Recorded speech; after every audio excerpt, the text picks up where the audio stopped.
שמע ישראל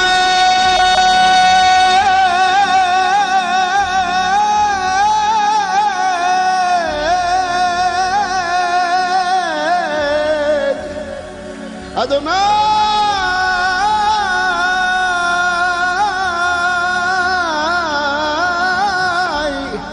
אלוהינו.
Shalom अल मसीह।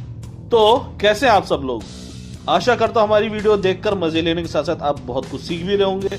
तो आज हम अपनी वीडियो की शुरुआत कुछ खास बिब्लिकल वर्सेस से करेंगे और इन्हें आप बेहद गौर से सुनिएगा। सबसे पहले हम पढ़ेंगे मरकुस अध्याय 13 आयत 22 से लेकर 23 तक। और यहाँ पे इस प्रकार से लिखा है, क्योंकि झूठे मसीह और झूठे भविष्यवक्ता उठ खड़े होंगे और चिन्ह और अद्भुत काम दिखाएंगे कि यदि हो सके तो चुने हुओं को भी भरमा दें। परंतु तुम चौकस रहो, देखो मैंने तुम्हें सब बातें पहले से ही बता दी हैं। इसके बाद हम पढ़ेंगे पहला तीमुथियुस अध्याय 4 वर्ष 1 से लेकर 5 तक। और यहाँ पे इस प्रकार से लिखा है, परंतु आत्मा स्पष्टता से कहता है कि आने वाले समय में कितने लोग भरमाने वाली आत्माओं और दुष्ट आत्माओं की शिक्षाओं पर मन लगाकर विश्वास से बहक जाएंगे। उन झूठे मनुष्यों के कपट के कारण होगा, जिनका विवेक मानो जलते हुए लोहे से दागा गया है। वे विवाह करने से रोकेंगे, भोजन की वस्तुओं से परे रहने को आज्ञा देंगे। इन्हें परमेश्वर ने इसलिए सजा है कि विश्वासी और सत्य को पहचानने वाले उन्हें धन्यवाद के साथ खाएं, क्योंकि परमेश्वर की सृजी हुई हर एक वस्तु अच्छी है और कोई वस्तु अस्वीकार करने के योग्य नहीं, यह कि धन्यवाद के साथ खाई जाए, क्योंकि परमेश्वर के वचन और प्रार्थना के द्वारा शुद्ध हो जाती है। और इन वर्सेस को सुनकर आप लोग ये समझ गए होंगे, साथ ही साथ थंबनेल देखकर भी ये समझ गए होंगे कि मेरा इशारा किस की ओर है। जी हाँ, मेरा इशारा सीधा सीधा विनोद भाई की शिक्षाओं की ओर है और विनोद भाई की ओर है। और ऐसा क्यों, वो मैं आपको आज वीडियो के अंदर स्टेप बाय स्टेप क्लियरिटी के साथ दिखाऊंगा। पर उससे पहले मैं उन विश्वासियों से मुखातिब होना चाहता हूँ जिनका ये कहना था कि अगर आपको विनोद भाई से कोई प्रॉब्लम है या किसी चीज का मन मुटाव है तो आप उनको पर्सनल में जाके कॉल करें। तो मैं उन सभी को ये कहना चाहता हूँ, मैं आपकी बात से पूरी तरीके से सहमत हूँ कि यदि कोई प्रॉब्लम है तो उसको फेस टू फेस या कॉल पे जाके बात करें, और नहीं बात बनती तब जाकर आप उसके ऊपर रिएक्शन दें। पर समस्या इस बात की है, यदि कोई बेसर पैर की बात सोशल मीडिया पे उछाल दी जाए और जब तक मैं जाके उनको पर्सनली कांटेक्ट करूं, फिर उनसे बातचीत करूं, तब तक उस एक गलत शिक्षा को कितने लोग देख चुके होंगे और कितने लोग उससे भटक चुके होंगे। मैं आपको एक उदाहरण के साथ समझाता हूं। कुछ अति महान ज्ञानी लोगों ने, जो सो कॉल्ड अपने आप को मसीही या विश्वासी कहलाना पसंद करते हैं, सोशल मीडिया पे अपने ज्ञान का बखान इस तरीके से किया कि भाई हम लोगों को क्रिसमस नहीं मनाना चाहिए, क्रिसमस एक पैगन रिलीजन है, हमें अपने घर में क्रिसमस ट्री नहीं सजाना चाहिए, वो एक मूर्ति पूजा है, सेंटा क्लॉज बाल का एक प्रतिरूप है, वगैरह वगैरह चीजें। पहले तो उन लोगों की बात सुनकर मुझे बड़ी हंसी आई, पर दुख इस बात का हुआ कि ऐसा ज्ञान देने वालों को किसी ने भी जाके कॉल नहीं करी, और जो उन्होंने रायता सोशल मीडिया पे फैलाया था उसका नतीजा ये निकला कि बहुत से टुन्नियों ने उनकी ये वीडियो देखी और उनको ये पता चला कि बाइबल के अंदर तो यीशु मसीह के जन्म की तारीख ही नहीं है। और उन लोगों ने क्या करा कि अगर तुम अपनी बाइबल में से यीशु मसीह की जन्म की तारीख दिखा दोगे तो हम 10 लाख का इनाम देंगे, 1 लाख का इनाम देंगे, फलाने का इनाम देंगे। और इसका नतीजा यह हुआ कि जो रायता इन मूर्खों ने सोशल मीडिया पे फैलाया था, उसका टारगेट विश्वासी होने लगे। जो सुसमाचार प्रचार करते थे, जो यीशु मसीह के जन्म की कहानी लोगों को सुनाते थे, वो इस बात का जवाब ही नहीं दे पाए कि यीशु मसीह के जन्म की तारीख तो बाइबल पे है नहीं, तो 25 दिसंबर को यीशु मसीह का जन्मदिन क्यों मनाते हैं। तो इस सब में गलती किसकी? उन लोगों की जो सो कॉल्ड अपने आप को विश्वासी कहते हैं और सोशल मीडिया के ऊपर उल जलूल अपने कमेंट देते हैं, या उन लोगों की जिन्होंने उसके कमेंट बॉक्स में जाके अरे भाई आपने तो हमारी आंखें खोल दी, हमें तो इस बात का ज्ञान ही नहीं था, या उन लोगों की जिन्होंने उनको पर्सनल में जाके कॉल नहीं किया। तो मेरा सीधा सादी एक फंडा यह है कि यदि आपने रायता सोशल मीडिया पे फैलाया है तो आपकी गलत शिक्षा को मुझे मजबूरन सोशल मीडिया पर ही आकर उसको एक्सपोज करना होगा। और जिन लोगों को ये शिकायत है कि अरे भाई वो तो पास्टर है, वो तो सेवक है, आपको पास्टर के खिलाफ ऐसा नहीं बोलना चाहिए, अभिषिक्त को ऐसा नहीं कहना चाहिए, तो मैं सबसे पहले ये कहना चाहता हूँ भाई कम से कम पेड़ को उसके फलों से पहचान तो लो। अगर आप नहीं पहचान सकते तो भैया हमें अफसोस है। और दूसरी बात, मैं आप लोगों को एक चीज आज क्लियरिटी के साथ बता देना चाहता हूँ कि मैं ऐसे ही आके यूट्यूब पर अपनी वीडियो और ज्ञान देना शुरू नहीं किया। मैं भी बकायदा थियोलॉजी में डिग्री प्राप्त किए हुए हूँ और मैं आकर वही बताता हूँ जिसको मैं पूरी तरीके से कंफर्म होता हूँ। तो आज हम बात करेंगे कि बाइबल मांस खाने के लिए कहती है, या दूसरे शब्दों में क्या बाइबल मांस खाने की पैरवी करती है। तो जी हाँ, बाइबल पूरी तरीके से मांस खाने की पैरवी करती है। और यदि किसी को इस बात से डाउट है तो पुराना नियम ढंग से पढ़े। और समझाने के लिए और उदाहरण के लिए मैं आपको ये भी बताना चाहता हूँ, जिस प्रभु भोज को आज हम लेते हैं जो पुरानी व्यवस्था के अनुसार बछड़े, बकरे या मेमने की कुर्बानी का प्रतिरूप है। जिस भी जीव का बलिदान होता था उसका मांस खाया जाता था, क्योंकि हर एक व्यक्ति पाप करेगा और उसकी क्षमा के लिए कुर्बानी दी जाएगी। तो ये बात कहना कि क्या बाइबल मांस खाने के लिए पैरवी करती है, तो उसका जवाब है बिल्कुल करती है। सवाल ये होना चाहिए कि क्या बाइबल में विश्वासियों को मांस खाना कंपलसरी है, तो उसका जवाब है नहीं।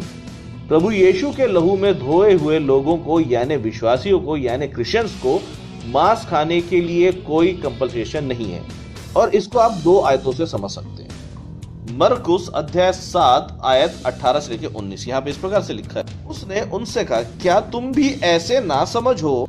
तुम नहीं समझते कि जो वस्तुएं बाहर से मनुष्य के भीतर जाती है वह उसे अशुद्ध नहीं कर सकती, क्योंकि वह उसके मन में नहीं परंतु पेट में जाती है और संडास में निकल जाती है। यह कहकर उसने भोजन वस्तुओं को शुद्ध ठहराया। एक और आयत हम पढ़ेंगे, उसके लिए हम पढ़ेंगे रोमियो 14 का 1 से 6। और यहाँ पे इस प्रकार से लिखा है, जो विश्वास में निर्बल है उसे अपनी संगति में ले लो, परंतु उसकी शंकाओं पर विवाद करने के लिए नहीं। को विश्वास है कि सब कुछ खाना उचित है, परंतु जो विश्वास में निर्बल है वह साग पात ही खाता। खाने वाला ना खाने वाले को तुच्छ ना जाने और ना खाने वाला खाने वाले पर दोष ना लगाए, क्योंकि परमेश्वर ने उसे ग्रहण किया है। तू कौन है जो दूसरे के सेवक पर दोष लगाता है? उसका स्थिर रहना या गिर जाना उसके स्वामी ही से संबंध रखता है, वरन वह स्थिर ही कर दिया जाएगा, क्योंकि प्रभु उसे स्थिर रख सकता है।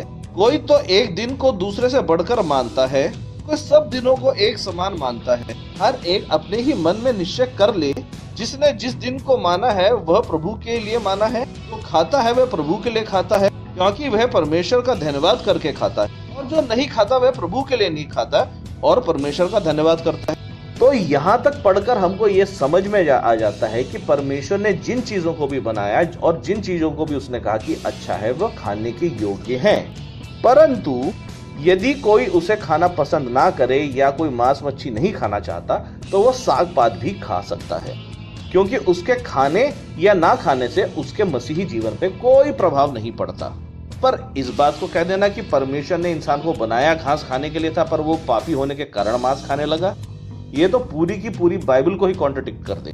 तो यहाँ तक आप ये समझ गए होंगे कि जो क्रिश्चियन या विश्वासी है उसके मांस खाने या ना खाने से कोई फर्क नहीं पड़ता, क्योंकि हम विश्वासी व्यवस्था से अलग हैं। व्यवस्था के अंदर मांस खाना कंपलसरी था, पर विश्वासी लोग व्यवस्था से आजाद हैं, इसलिए उनको ऊपर कोई भी इस तरीके का कानून लागू नहीं होता। चाहे वो मांस खाए चाहे वो साग पात खाए, उसकी विश्वास योग्यता पे कोई फर्क नहीं पड़ता। तो अब हम आपको दिखाते हैं कि क्यों हमने विनोद भाई की वीडियो के ऊपर ऑब्जेक्शन उठाया था।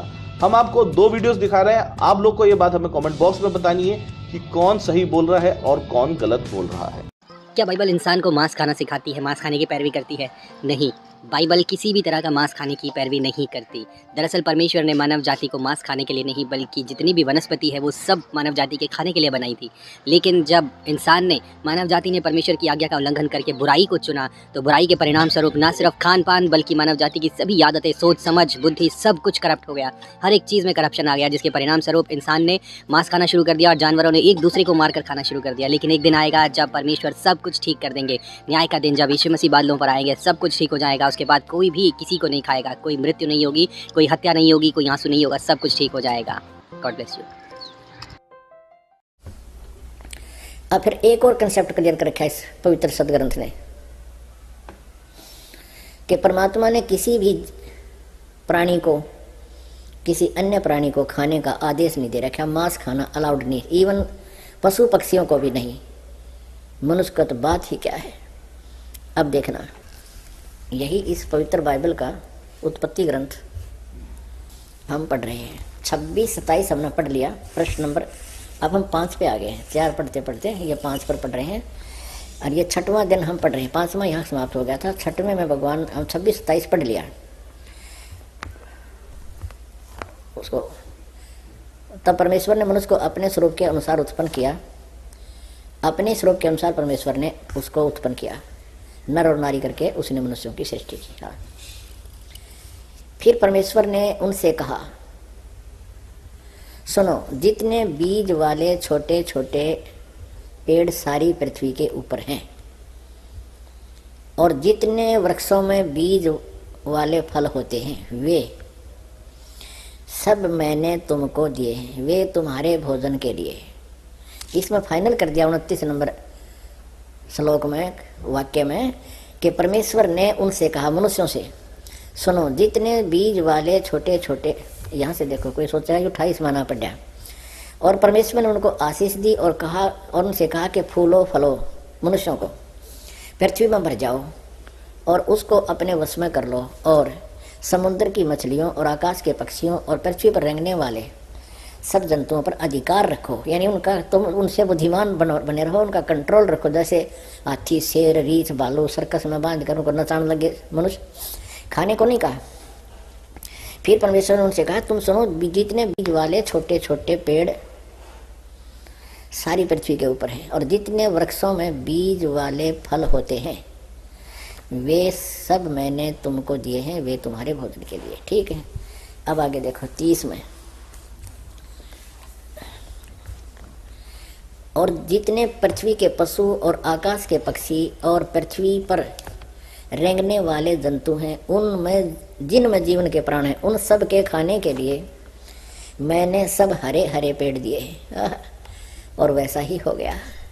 तब परमेश्वर ने जो कुछ बनाया था सबको देखा, तो क्या देखा कि वह बहुत ही अच्छा है। तथा सांझ हुई, फिर भोर हुई। इस प्रकार ये 6वां दिन हो गया। यूं आकाश और पृथ्वी और उनकी सारी सेना का बनाना समाप्त हो गया। और परमेश्वर ने अपना काम जिसे वह करता था 7वें दिन समाप्त किया, और उसने अपने किए हुए सारे काम से 7वें दिन विश्राम किया। और परमेश्वर ने 7वें दिन को आशीष दी और वो पवित्र ठहरा। 7वें दिन परमात्मा ने विश्राम किया। अच्छा, अब इस यहाँ तक विचार करने की बात है। एक बहुत ही अच्छा विचारणीय विषय है कि परमात्मा जो पूर्ण ब्रह्म था, पूर्ण परमात्मा ने सृष्टि रची और 6 दिन में सारी रचना रच कर 7वें दिन वो परमात्मा तो चला गया। इस काल को ये पृथ्वी आधी देकर कहाँ चले गए? अपने सतलोक में तख्त पर जा विराजे, तख्त पर जा विराजा, वहां बैठ गया। अब इससे आगे जो भी पवित्र बाइबल में यदि कहीं पर कोई मांस खाने का आदेश है तो पूर्ण परमात्मा का नहीं है, वो किसी अन्य देवता का, फरिश्ते का, पितर का या भूत का आदेश है। तो यहाँ पे आपने दोनों के विचारों को सुन लिया होगा। क्या आपको इन दोनों के विचारों में कोई डिफरेंस दिखाई दे रहा है? क्योंकि हमें तो नहीं दिखाई दे रहा है। दोस्तों एक बात कही जाती है, यदि आपको पतीली के अंदर देखना है कि चावल गले कि नहीं गले, तो आपको सारे के सारे चावलों को टेस्ट करने की जरूरत नहीं है। आप पतीली में से एक दो चावल उठाकर ही टेस्ट कर सकते हैं कि चावल गले कि नहीं गले। उसी तरीके से कौन सा व्यक्ति प्रभु का सेवक है, कौन सा व्यक्ति प्रभु के भय में चलता है और कौन सा व्यक्ति प्रभु की आत्मा में चल रहा है, उसको जानने के लिए आपको उसकी शिक्षाओं को बस थोड़ा गौर से देखना है। आपको क्लियर हो जाएगा कि व्यक्ति सही है या नहीं। तो जैसा कि हमने विनोद भाई की वीडियो के ऊपर हमने वीडियो बनाई और हमने उनको सीधा सीधा टैग करके ये बताया कि भाई हमें आपकी इस वीडियो से ऑब्जेक्शन है, तो विनोद भाई कर सकते थे टैग हमारी वीडियो के साथ। ऐसा भी नहीं था कि विनोद भाई मुझको पर्सनली नहीं जानते, खूब अच्छी तरह जानते हैं वो मेरे को। वो अपनी सही शिक्षा कर सकते थे, अपने आप को इम्प्रूव कर सकते थे, अपनी गलती को मानकर सही तरीके से अपनी शिक्षा को दोबारा से दे सकते थे, पर उन्होंने नहीं किया। उन्होंने गुपचुप में अपनी लाइव स्ट्रीम करी। मुझे तो पता भी नहीं चला कि उन्होंने लाइव स्ट्रीम करी, और मैंने अपनी वीडियो में ये सोचा कि भाई दर्द सिर्फ इनके चेलों को हो रहा है। विनोद भाई समझदार व्यक्ति हैं, तो वो अपने लोगों को समझाएंगे कि भाई गलती होगी, यहाँ से हम सेट कर लेते हैं अपनी बात। पर उन्होंने लाइव स्ट्रीम करी और अपने लोगों को भरमाने की पुरजोर कोशिश करी। और इससे पहले कि मैं आपको उनकी वो वीडियो दिखाऊं और स्टेप बाय स्टेप मैं उनको हर जगह गलत साबित करूं, तो जितने लोग और उनके चेले और जितने भी झोला छाप पास्टर्स को ये लगता है कि मैं गलत हूं, तो मैं उनको खुला चैलेंज देता हूं कि मेरी इस वीडियो को रिफ्यूट करके दिखाएं। आज की वीडियो थोड़ी लंबी है और मैं आपसे कहना चाहता हूं कि इस वीडियो को बिल्कुल भी स्किप ना करें, क्योंकि एक एक पॉइंट पे मैं आपको क्लियर करके दिखाऊंगा कि किस तरीके से झोला छाप पास्टरी और सो कॉल्ड प्रॉफिट्स और सो कॉल्ड अपोस्टल्स आपको भरमाते हैं, आपको गुमराह करते हैं। तो वीडियो थोड़ी लंबी है, तो उसको मिस मत करिएगा। एक एक स्टेप में मैं आपको क्लियर करके समझाने की कोशिश करूंगा। तो अब चलते हैं विनोद भाई की वीडियो की ओर। तो पिछले दिनों जो है एक वीडियो डाला था मैंने, हमें हालेलुया, एक वीडियो डाला था पिछले दिनों मैंने, जिसमें मैंने ये बताया था, वीडियो डाला था मैंने जिसमें मैंने ये बताया था कि क्या बाइबल मांस खाने की बाइबल क्या मांस खाने की पैरवी करती है। ये मैंने उस वीडियो में जो है चर्चा किया था, डिस्कस किया था, और उस वीडियो के ऊपर जो है बहुत बवाल हो गया था। इनफैक्ट बवाल भी क्या, काफ़ी सारे लोगों ने ऑब्जेक्शन किया, काफ़ी सारे लोगों ने जो है इस विषय में काफ़ी सारे लोगों को दिक्कत हुई कि ये बोला गया, ये बताया गया कि इस विषय में जो मैं बता रहा हूँ वो गलत है, वो सही नहीं है ना, ये बताया गया था। एक मिनट, हालेलुया, प्रभु का धन्यवाद हो। तो जब ये जो बात जो है एक या दो या उससे ज़्यादा लोगों से जब मैंने सुनी, तो मुझे लगा कि ये ज़रूरी है कि ये बात जो है वो क्लियर की जाए, इसके बारे में जो है क्लैरिटी जो है वो दी जाए, और जो भी सही टीचिंग है वो बताई जाए। एक ब्रदर ने जो है, बहुत ही अच्छे भाई हैं, मुझे बड़ी हैरानी हुई, उन्होंने जो है इस टॉपिक के ऊपर बाकायदा मेरे ऊपर थंबनेल डाल के, पिक्चर डाल के बाकायदा वीडियो बना दी।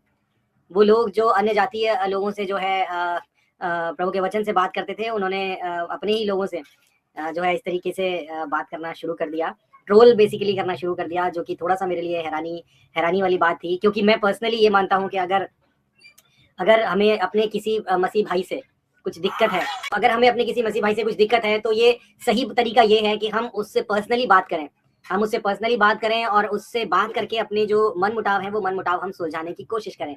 लेकिन अगर हम पब्लिक प्लेटफॉर्म पर ऐसे ही, अगर हम जय मसीह की आप सभी को परमेश्वर बताशीष है, अगर पब्लिक प्लेटफॉर्म पे अगर हम एक दूसरे के नाम उछालेंगे, एक दूसरे की टीचिंग्स को, एक दूसरे की बातों को अगर हम गलत साबित करेंगे, तो वो बात मुझे थोड़ा ठीक नहीं लगती है। तो यहाँ पे विनोद भाई मैं आपको करेक्ट कर दूं कि मेरे को आपसे पर्सनली कोई प्रॉब्लम नहीं है, मुझे आपकी शिक्षा से प्रॉब्लम है। तो जैसा कि अभी अभी आपने बोला कि अगर हम ही विश्वासी आपस में एक दूसरे को ट्रोल करने लगेंगे, एक दूसरे पे दोष लगाने लगेंगे, तो गैर विश्वासी क्या सोचेंगे। मैं आपकी इस बात से भी बिल्कुल एग्री करता हूं, पर बात यह है कि जो गलत शिक्षा आप सोशल मीडिया पे डाल रहे हैं, उसको देख के गैर विश्वासी क्या कहेंगे। अगर आपको किसी चीज की जानकारी नहीं है, तो सबसे पहले मेरी सलाह है कि आप उसकी जानकारी लें। नहीं जानते तो उसकी गहनता से स्टडी करें, तब जाके सोशल मीडिया पे बाइबल टीचिंग दे, वरना मेरे हिसाब से ना ही दे तो बेस्ट है। तो देखते हैं भाई आपने आगे क्या बोला। तो ये जो है कुछ बातें हैं, और मुझे लगा कि ये बात जो है इस तरीके से क्लियर करना जरूरी है। और मैं सबसे पहले तो मैं वो वीडियो दिखा देता हूँ, उसमें मैंने कहा क्या है। तो पहले तो ये वीडियो मैं प्ले करता हूँ। इस वीडियो को जो है, अब जो सुन रहे हैं वो भी, जो आगे सुनेंगे वो भी, इस वीडियो को देखना और पूरा सुनना कि मैंने बोला क्या है, ठीक है। ये वीडियो है, क्या बाइबल इंसान को मांस खाना सिखाती है, मांस खाने की पैरवी करती है? नहीं, बाइबल किसी भी तरह का मांस खाने की पैरवी नहीं करती। दरअसल परमेश्वर ने मानव जाति को मांस खाने के लिए नहीं, बल्कि जितनी भी वनस्पति है वो सब मानव जाति के खाने के लिए बनाई थी। लेकिन तो जेनेसिस 1:2-9, जेनेसिस 1:29 में जो लिखा है वो मैं अभी पढ़ूंगा इसके बाद, लेकिन एक बार पहले पूरी वीडियो हम प्ले कर लेते हैं। इंसान ने, मानव जाति ने परमेश्वर की आज्ञा का उल्लंघन करके बुराई को चुना, तो बुराई के परिणाम स्वरूप न सिर्फ खान पान बल्कि मानव जाति की सभी आदतें, सोच समझ, बुद्धि सब कुछ करप्ट हो गया। हर एक चीज में करप्शन आ गया, जिसके परिणाम स्वरूप इंसान ने मांस खाना शुरू कर दिया और जानवरों ने एक दूसरे को मारकर खाना शुरू कर दिया। लेकिन एक दिन आएगा जब परमेश्वर सब कुछ ठीक कर देगा, दिन जब यीशु मसीह बादलों पर आएंगे, सब कुछ ठीक हो जाएगा। उसके बाद कोई भी किसी को नहीं खाएगा, कोई मृत्यु नहीं होगी, कोई हत्या नहीं होगी, कोई आंसू नहीं होगा, सब कुछ ठीक हो जाएगा। God bless you. तो यहाँ पर मैंने कुछ लोगों को, पता क्या आदत है, कुछ लोगों को आदत रहती है कि वो कोई वीडियो देखते हैं ना, शुरुआत में मेरी भी, किसी टाइम में मेरी भी ऐसी ही आदत थी, तो वो जब कोई वीडियो देखते हैं ना, तो वो वीडियो जैसे प्ले करते हैं, वीडियो प्ले होते ही जैसे ही उनके दिमाग में रिएक्शंस आने लग जाते हैं कि अच्छा ऐसा बोला है, नहीं ऐसा बोला है, तो वो क्या करते हैं, तुरंत ही उसका रिएक्शन जो है वो रजिस्टर करने की कोशिश करते हैं। आजकल सोशल मीडिया पे कितना आसान है, आपके दिमाग में बात आई, वीडियो ऑन किया, कैमरा लगाया, स्टार्ट किया, बोलना चालू। कितना आसान है बोलना, है ना, किसी के लिए भी बोलना कितना आसान है। तो अब देखिए यहाँ पर हम देख रहे हैं कि परमेश्वर ने जो है मैंने बताया कि बाइबल जो है क्या वो पैरवी करती है, बाइबल क्या मांस खाने की पैरवी करती है। यहाँ पर लोग है ना वीडियो को देखते ही तुरंत अपना रिएक्शन रजिस्टर करने के लिए जो है तुरंत कोशिश करते हैं कि हमारे दिमाग में बात आई, हम तुरंत उसको सोशल मीडिया पर डाल दें, सोशल मीडिया पर उसको फेंक दें, है ना। लेकिन वो पूरी बात को सुनते नहीं है गंभीरता से, पूरी बात को सुने बिना ही वो अपना जो है अपना रिएक्शन रजिस्टर करते हैं और उसकी वजह से गड़बड़ी होती है। अब मैंने यहाँ पर क्या बोला है, मैंने यहाँ पर कहा है कि क्या बाइबल मांस खाने की पैरवी करती है, क्या बाइबल मांस खाने की पैरवी करती है। ये पैरवी करने का मतलब क्या है, क्या पैरवी करने का मतलब ये है कि क्या बाइबल ये कहती है कि ये कंपलसरी है ये कंपलसरी है कि आपको मांस खाना ही खाना है। क्या बाइबल पैरवी करती है, मतलब साइड लेती है कि ये कंपलसरी है कि आपको मांस खाना है, ठीक है। और क्या बाइबल ये कहती है कि अगर एक व्यक्ति या कोई भी व्यक्ति अगर मांस नहीं खाता तो वो एक अच्छा विश्वासी नहीं है। ऐसा नहीं है, मैंने क्या बोला, ऐसा नहीं है, ठीक है। हाँ, बाइबल अलाउ करती है, yes you can have meat in your food, आप आजाद हैं उसको खाने के लिए, उसको अपने भोजन में, अपने खाने में इस्तेमाल करने के लिए। लेकिन बाइबल जो है वो कंपल्शन नहीं डालती आपके ऊपर, आपको कंपल्सरी नहीं बताती। ये नहीं है कि आपको खाना ही खाना है। एक विश्वासी अगर मीट जो है वो नहीं खाता तो वो एक अच्छा विश्वासी नहीं है, ऐसा नहीं है। एक व्यक्ति अपने सारे जीवन में कभी भी बिना मांस खाए, बिना मांस चखे भी प्रभु का एक अच्छा सेवक हो सकता है, एक बेहतरीन विश्वासी हो सकता है, एक बहुत अच्छा जो है प्रभु का दास हो सकता है, ठीक है। बिल्कुल भी जरूरी नहीं है कि वो मांस खाए। अगर कोई खाता है तो वो आजाद है, कोई पाबंदी नहीं है, आप खाइए, जितना खाना है आप खाइए, कोई दिक्कत नहीं है, लेकिन कंपल्शन नहीं है।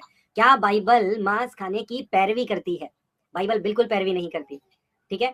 अब यहाँ पर जो बहुत सारे लोग जो वर्सेस देते हैं कि तुम जैसे व्यवस्था विवरण में, और हम देखते हैं यीशु मसीह ने भी जो है मछली और रोटी जो है लोगों को खिलाई, तो यहाँ पर बहुत सारे लोग देते हैं अगर बाइबल जो मना करती है तो ये लोग क्यों मीट खाते हैं, ये लोग क्यों मांस खाते हैं, ठीक है। अब देखिए, इसको समझने की जरूरत है आप सबको, हम सबको, कि परमेश्वर अलाउ नहीं कर रहे, परमेश्वर ये नहीं कह रहे कि जितनी भी मछलियां, जितने भी, अच्छा मैं एक बारी वर्ड्स, जितने भी जीव जंतु मैंने तुम्हारे खाने के लिए दिया, ये नहीं कहता परमेश्वर का वचन। इसके बारे में मैं और भी बताऊंगा। और वो सब लोग जिनको इस बात से प्रॉब्लम थी, जिन लोगों को इस बात से ठेस लगी थी कि मैं गलत बता रहा हूँ, गलत सिखा रहा हूँ, जो मेरे मन में आ रहा है कुछ भी बोल रहा हूँ, मैं मेरे मन में आया हुआ कुछ नहीं बोलता, मैं जो बोलता हूँ पवित्र आत्मा की अगुवाई में बोलता हूँ, और मेरी बोली बात को कोई गलत साबित नहीं कर सकता, क्योंकि मैं अपने ज्ञान के अनुसार नहीं, मैंने जो सीखा है, जो जाना है, वो सब कुछ जो है पवित्र आत्मा की अगुवाई में बोलता हूँ, और मैं अभी साबित भी करके दिखाऊंगा मैं जो बोल रहा हूँ वो सही है। चल झूठा। तो यहाँ पे विनोद भाई ने एक बहुत ही बड़ा क्लेम करा है कि विनोद भाई ने जो भी बोला है वो पवित्र आत्मा के सिखाने से बोला है, पवित्र आत्मा की सामर्थ्य में बोला है।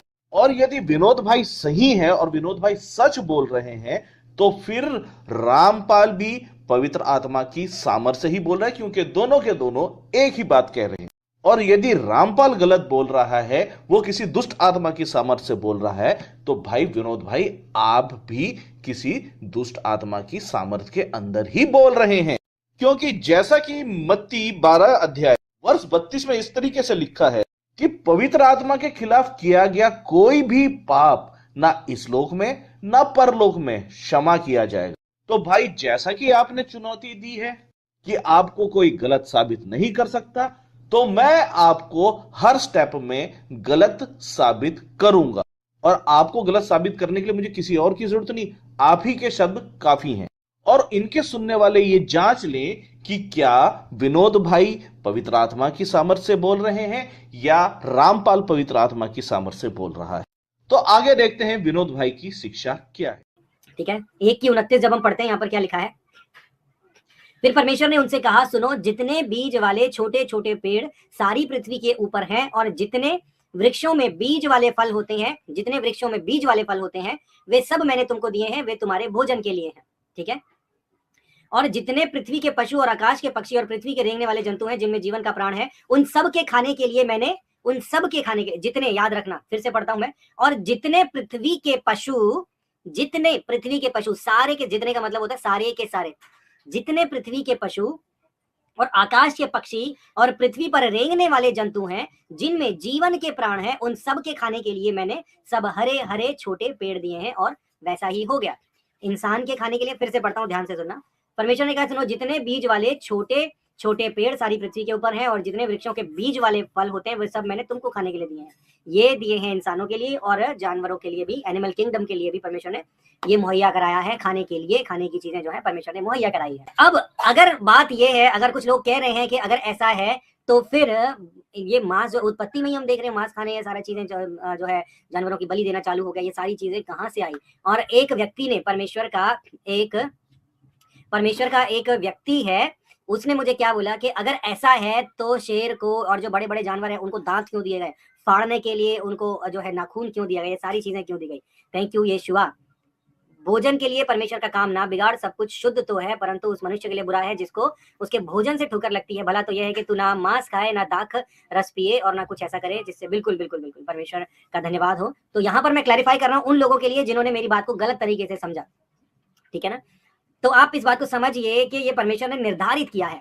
ठीक है, और कुछ लोगों का ये कहना है, एक ब्रदर का ये कहना है कि देखिए शेर के पास तो कितने बड़े बड़े दांत होते हैं, तो शेर को परमेश्वर ने ये दांत मांस फाड़ने के लिए दिए हैं और नाखून जो है वो चीरने के लिए दिए हैं, हमला करने के लिए दिए हैं। तो इस तरह का इतना सिली लॉजिक मैं जो है मैं एक व्यक्ति से जो यूट्यूब पर काम कर रहा है, जो लोगों से डिबेट कर रहा है, इस तरह का बचकाना लॉजिक जो है मैं कम से कम एक अच्छे एक्सपीरियंस व्यक्ति से तो मैं बिल्कुल भी एक्सपेक्ट नहीं कर रहा था। लेकिन फिर भी उन ब्रदर ने जो है ये लॉजिक दिया तो मैं इस लॉजिक को क्लियर करता हूँ। तो विनोद भाई, मैं आपसे ये कहना चाहता हूं कि कम से कम मेरी वीडियो को एक बार गौर से देख तो लेते। भाई, मैं YouTube पे डिबेट करता हूं, इसलिए करता हूं क्योंकि मैं सामने वाले की बात को पूरा ध्यान से सुनता हूं, तभी उसमें से एक गलती निकालता हूं। और साथ ही साथ बाइबल में क्या लिखा है उसको भी बहुत अच्छे से जानता हूं, इसीलिए उससे मैं डिबेट करने जाता हूं। तो जैसा कि आपने बोला है कि शेर अगर मांस खाता है और उसके पंजे और जो उसके दांत हैं वो मांस खाने के लिए नहीं दिए हैं, वो घास खाने के लिए दिए हैं, तो भाई मैं आपकी इस बात को एग्री कर लेता हूं। ठीक है, काश आपने मेरी वीडियो को गौर से देखा होता।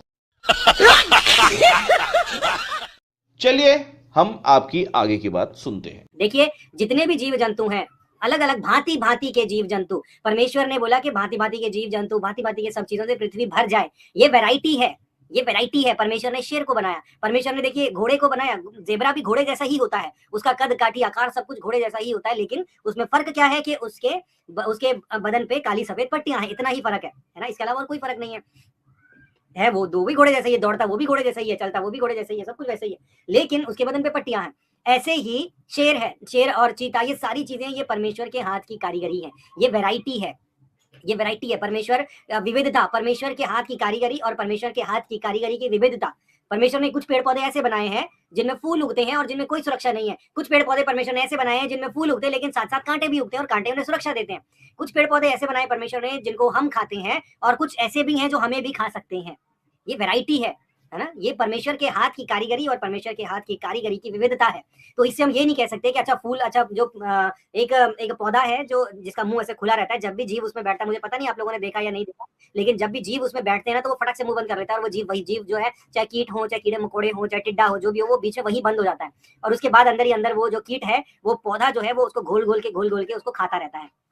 ठीक है ना, तो अब आप देखिए यहाँ पर हो क्या रहा है कि परमेश्वर ने तो निर्धारित कर दिया कि इंसानों के लिए मैंने ये दिया है और जो जितने जीव जंतु, जितने लिखा है ओवरऑल सारे के सारे जितने मैंने जीव जंतु दिए उनके खाने के लिए ये है।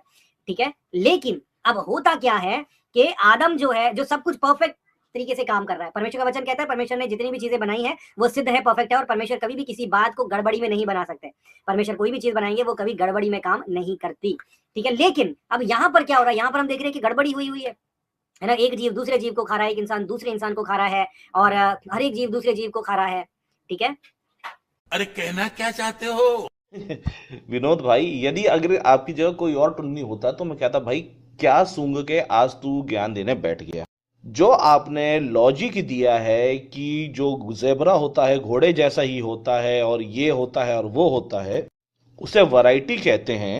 तो मेरे प्यारे भाई, जितने भी बिल्ली प्रजाति के जानवर है, चाहे बिल्ली हो, शेर हो, चीता हो, बाघ हो, तेंदुआ हो, ये सारे के सारे मांसाहारी हैं। साथ ही साथ कुत्ता, भेड़िया, लोमड़ी, लकड़बग्गा, ये सारे भी मांसाहारी ही हैं। और मैं इस बात से भी आपकी पूरी तरीके से सहमत हूं कि जो परमेश्वर है गड़बड़ी का परमेश्वर नहीं है। साथ ही साथ गड़बड़ी उत्पन्न जब होती है जब कोई पवित्र आत्मा का नाम लेकर गड़बड़ी पैदा करता है। तो आइए देखते हैं आपने अपनी ज्ञान की मोहरी में से कौन सी बात बोली है, ठीक है। तो एक जीव हम देख रहे हैं कि जहां सब कुछ परफेक्ट काम कर रहा है वहां अचानक से एक जीव दूसरे जीव को खाने लग गया, है ना। तो ये वाली व्यवस्था कहां से आई? ये वाली व्यवस्था जो है हम देख रहे हैं कि ये वाली व्यवस्था जो है ये तब आई जब आदम ने पाप कर दिया। आदम जो है वो करप्ट हो गया, आदम की सोच करप्ट हो गई, और आदम की वजह से जो है जितनी भी चीजें आदम के अधीन में थी वो सारी चीजों में करप्शन आ गया। जो सब चीजें ऐसे स्मूथ सीधे सीधे सीधे सीधे सीधे सीधे जा रही थी, वो करप्शन की वजह से ऐसे ऐसे ऐसे ऐसे ऐसे, मतलब जो चीज बिल्कुल ठीक थी वो सब गड़बड़ हो गई।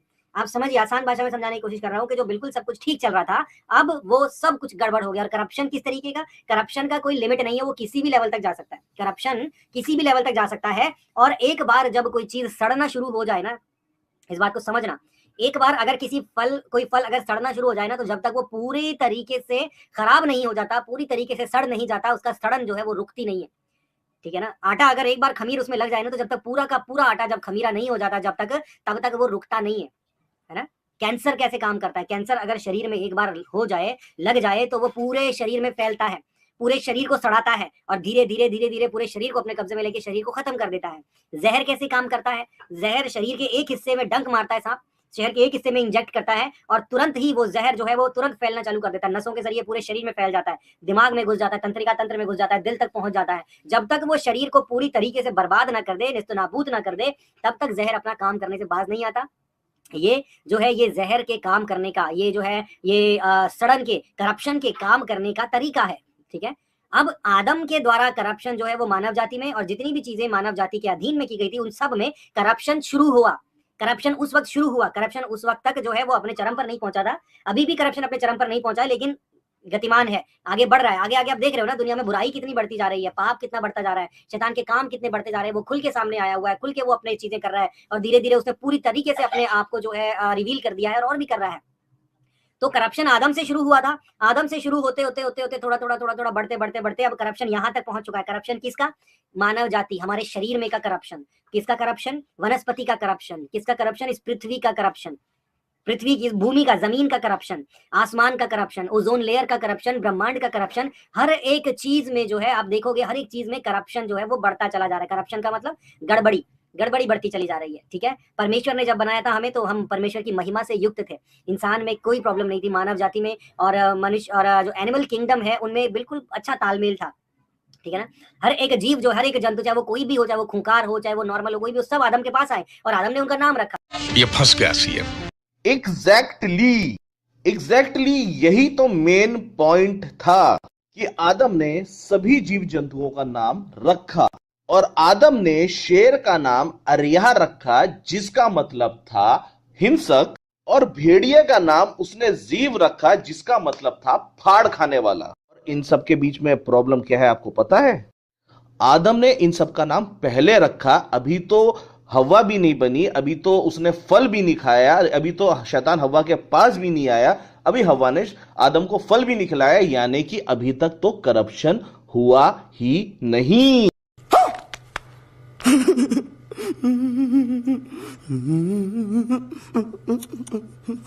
तो जैसा कि आपने कहा था कि करप्शन और एक खमीरा आटा जहर सब चीज को सड़ा देता है, उसी तरीके से एक गलत शिक्षा, एक झूठा शिक्षक पूरी क्रिश्चियनिटी को सड़ा देता है। इसीलिए मैंने आपको ट्रोल किया था। और अब विश्वासी मुझे बताएं कि क्यों ना मैं ऐसे शिक्षक को ट्रोल करूं और उसकी मूर्खता पे मैं हंसूं। अब देखते हैं विनोद भाई ने आगे क्या खिचड़ी पकाई या क्या जलेबी बनाई। तो आप देख रहे हो कि यहाँ पर तालमेल है एनिमल किंगडम में और मानव जाति में, एक अच्छा सटीक तालमेल है, कोई गड़बड़ी नहीं है। लेकिन अचानक हम क्या देख रहे हैं, अचानक कुछ ऐसा हुआ कि जो एनिमल किंगडम है वही जिस आदम ने नाम रखा वही आदम को देख के फाड़ खाने के लिए तैयार हो रहा है। आज अगर एक जो लायन होता है, लायन के सामने अगर आप एक इंसान को रख दोगे ना, एक इंसान बैठा रहेगा एक लायन के सामने और वो लायन भूखा होगा, वो शेर भूखा होगा, वो एक सेकंड नहीं लगाएगा, पूरा इंसान को फाड़ खाएगा, पूरा इसको चीर देगा और जब तक पूरा खा के खत्म नहीं करेगा तब तक वो रुकेगा नहीं। ठीक है ना। और यही है जंगली कुत्तों के साथ, यही है भेड़िए के साथ, यही है हाइना यानी जो लकड़बग्घे होते हैं उनके साथ। तो ये सारे जीव जंतु परमेश्वर ने बनाए और ये सारा एनिमल किंगडम मानव जाति के अधीन में रखा गया था, लेकिन जो अधीन में था वही फाड़ खाने के लिए तैयार हो रहा है। ठीक है। अब इस बात को आप थोड़ा गंभीरता से समझने की कोशिश करना। एक उदाहरण आपको और देता हूँ, बैप्टिज्म के बारे में बताऊंगा ये बात खत्म करने के बाद। एक उदाहरण आपको और देता हूँ कि फर्ज कीजिए या मेरे किसी रिलेटिव ने जो है वो उनको चिकन खाने का बहुत शौक था, डेली चिकन खाते थे, उनको दिन में 2 बार 3 बार भी चिकन मिल जाए तो भी खाते थे, बहुत चिकन खाते थे। उनके बच्चे ने, उनके लड़के ने क्या करा, उनका लड़का कहीं से जो है मुर्गी के चूजे लेकर आ गया, मुर्गी के चूजे लेकर आया, बड़े प्यार से उनको रखा और उनका लड़का लेके आया था। तो उन्होंने बोला ठीक है कोई बात नहीं, लेके आए, पालो, अपने शौक से पालो। और उनका लड़का उन मुर्गी के चूजों को बड़े प्यार से पालने लग गया। ठीक है। और उसने पाल पोस के उन चूजों को बड़ा कर दिया और वो मुर्गी के चूजे जो हैं वो बहुत हेल्दी हो गए, ये मोटे जाड़े हो गए। ठीक है ना। और जब वो अच्छे से मोटे ताजे हो गए, खूब अच्छा मांस उनमें आ गया और जब वो बड़े हो गए तब मैं वहां पर पहुंचा। ठीक है। और मुझे देखकर वहां पे लगा, मैंने उनको बोला, मैंने कहा भाई अब तो ये खूब मोटे ताजे हो गए, अब तो इनको मारो, पार्टी वार्टी करते हैं, कुछ चिकन विकन, आप तो डेली चिकन खाते हो तो बाहर से लेके आने की क्या जरूरत है, अपने घर में तो इतने मोटे मोटे मुर्गे पड़े। तो मेरे भाई ने, आप जानते हैं क्या बोला, उसने बोला इनको नहीं खा सकते हम, क्योंकि इन्हें हमने अपने हाथों से पाल पोस के बड़ा किया है, इन्हें हमने अपने सामने बड़ा होते देखा है, हमने इनको जब ये बीमार थे हमने इनको दवाई खिलाई, जब इनको ठंड लगी हमने इनको कंबल उड़ाया, कपड़ा उड़ाया ताकि इनको ठंड लगे, मतलब इनको हमने अपने हाथों से पाल पोस के बड़ा किया, इसलिए हम इन्हें नहीं खा सकते। अब आप देख रहे हैं वही चिकन जो वो डेली खाते थे, डेली जो मुर्गा खाते थे वही उनके घर में है, लेकिन वो उसको नहीं खा सकते। क्यों? क्योंकि क्या है जो उनको रोक रहा है, उनको भावनात्मक जुड़ाव रोक रहा है, प्रेम रोक रहा है। क्योंकि इतने समय तक वो उनके साथ रहे तो उनके साथ उनके प्रेम का बंधन बन गया, भावनात्मक जुड़ाव बन गया, भावनाएं जो है उनके साथ उस जीव के साथ जुड़ गई। क्योंकि वो जीव कोई मिट्टी का पुतला तो है नहीं कि हाथ से फेंको नीचे तोड़ दो। वो जीव जब उसको बुलाएगा वो देखेगा कि अच्छा, दूर से वो देखेगा कि हाँ मेरे जिसने मुझे पाल पोस के बड़ा किया, जिसने मुझे दाना देता है वो दूर से आ रहा है, तो वो भाग के उसके पास जाके पहुंच जाएगा, है ना। और उसके पास जाके उसकी गोद में चढ़ जाएगा उड़ के और उसके साथ बैठेगा और उसके साथ उसकी गोद में चढ़ के जो है उसको सुख शांति मिलेगी, सुरक्षा महसूस होगी। तो वो जीव जो है वो भी रिप्लाई कर रहा है ना। तो वो रिप्लाई कर रहा है और वो रिप्लाई जो वो कर रहा है, उस रिप्लाई की वजह से एक भावनात्मक जुड़ाव बन गया। बेशक उस जीव के पास जुबान नहीं है, बेशक वो जो है वो वैसे काम नहीं कर सकता जैसे इंसान करते हैं, लेकिन फिर भी जो है उस जीव के साथ इंसान का भावनात्मक जुड़ाव हो गया। ठीक है। अब अगर जो लोग कहते हैं कि नहीं मीट तो खा सकते हैं, नहीं मीट तो खा सकते हैं, आप गलत सिखा रहे हो, आप गलत बोल रहे हो, तो मैं उनसे पूछता हूं कि अगर मीट खाना सही है, अगर आप कहते हो कि हाँ बाइबल कहती है कि हमें खाना ही खाना है, खाना ही खाना है, तो फिर उस व्यक्ति को या आपको, आप अपने घर में अगर किसी जीव को पाल पोस कर बड़ा करते हैं, क्या आप अपने हाथों से काट कर उसको खा सकते हैं? अगर आपको पता लग जाए, अगर आपको समझ में आ जाए कि जो जिस जीव का मीट आपके सामने पड़ा, जो रोज रोज आप ये जीव वही है जिसको आपने पाल पोस के बड़ा किया है, तो उसका मीट आपके हलक से नीचे नहीं उतरेगा, क्योंकि आपका दिल जो है आपको गवाही देगा कि नहीं ये वही है जिसको तूने पाल पोस के बड़ा किया है, इसको तू कैसे खा सकता है। तो ये जो व्यवस्था है ना, ये प्रेम की व्यवस्था है। प्रेम की व्यवस्था हमें बांधे रखती है, प्रेम की व्यवस्था हमें बांधे रखती है। वास्तव में इस संसार को चलाने वाली अगर कोई चीज है तो वो प्रेम ही तो है, वो प्रेम ही तो है। भावनाएं, प्रेम, है ना, मेल मिलाप, आपसी सहभागिता, यही सारी चीजें तो है जो इंसान को इंसान बनाती है। यही सारी चीजें हमें परमेश्वर के काबिल बनाती है, परमेश्वर के योग्य बनाती हैं। अब आप सोचिए कि जिस परमेश्वर ने हम इंसानों को बनाया, जिस परमेश्वर ने जीव जंतुओं को बनाया, क्या वो परमेश्वर ऐसा प्रावधान करेंगे, ऐसा प्रावधान रखेंगे कि हम इंसान जो है हमारे जब जी में आए, अगर मुझे भूख लगी है तो मेरा दिल करेगा, मैं मुझे कोई सामने जीव दिखेगा, अच्छा अपने बच्चों के साथ एक मुर्गी जो है अपने चूजों के साथ घूम रही है और मैं उठाया उस मुर्गी को और मैंने खटक उसकी गर्दन काटी और मार के खा गया। क्या ये व्यवस्था परमेश्वर कर सकते हैं? वो परमेश्वर जो प्रेमी परमेश्वर है, वो परमेश्वर जो भावनाओं का परमेश्वर है, वो परमेश्वर जो हृदय का, दिल के, मन के भाव को जानने वाला परमेश्वर है, जिसने हमारे दिल में प्रेम डाला है, जिसने हमारे दिल में भावनाएं डाली है, लगाव डाला है, सहभागिता डाली है। क्या वो परमेश्वर सिर्फ इंसानों के दिल के प्रति कंसर्न है कि इंसान की भावनाओं का मैं ध्यान रखूं? क्या जीव जंतुओं के प्रति कंसर्न नहीं है?